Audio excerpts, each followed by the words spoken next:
Evo, greja na pasjo ravan. Štartala so pri partizanskem obeležju. Samo nekaj minut in že bo na pasji ravani, kjer je vremenski radar. Vini, pojdь sem.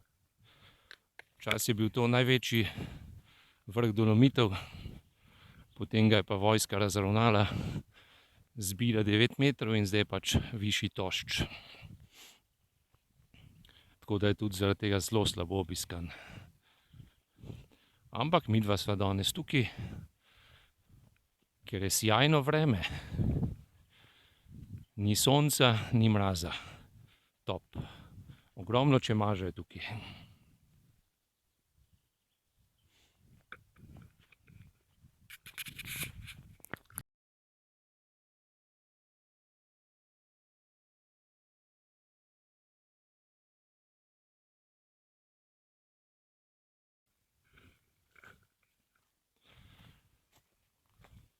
Evo, smerokaz, pasja ravan, 15 minut, realno jih je 10.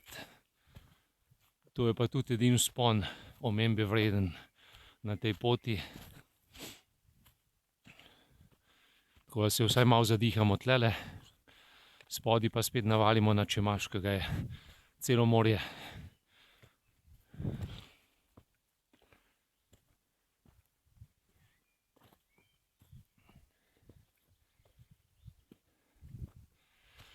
Evo, strm vzpon, ampak ful kratek.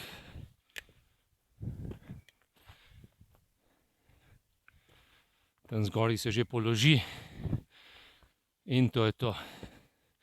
Še par minutk in pasja ravan.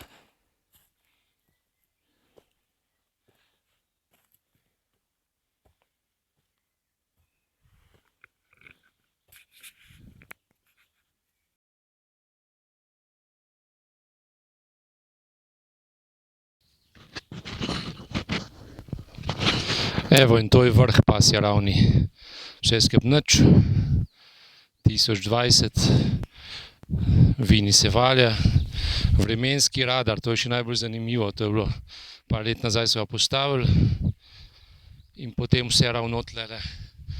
Zelo primeren za kakšne piknike. Sicer pa ful slabo obiskan vrh po zaslugi jugoslovanske armade, ki ga je pač zravnala in uničila, tako da temu se reče uničen hrib. 9 metrov nižje, pa vse ravno totalno brez veze. Evo, tlele vpisna skrinjica.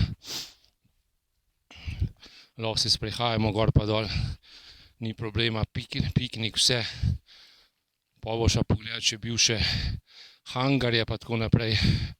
Ampak načeloma je pa to totalno nezanimiv, uničen vrh, na katerega v bistvu skoraj noben več ne hodi, ker nima več niti privlačnosti, da je najvišji, kakor je bil 1029 metrov, ampak so ga zbili glih toliko, da je 1 meter nižji od tošča.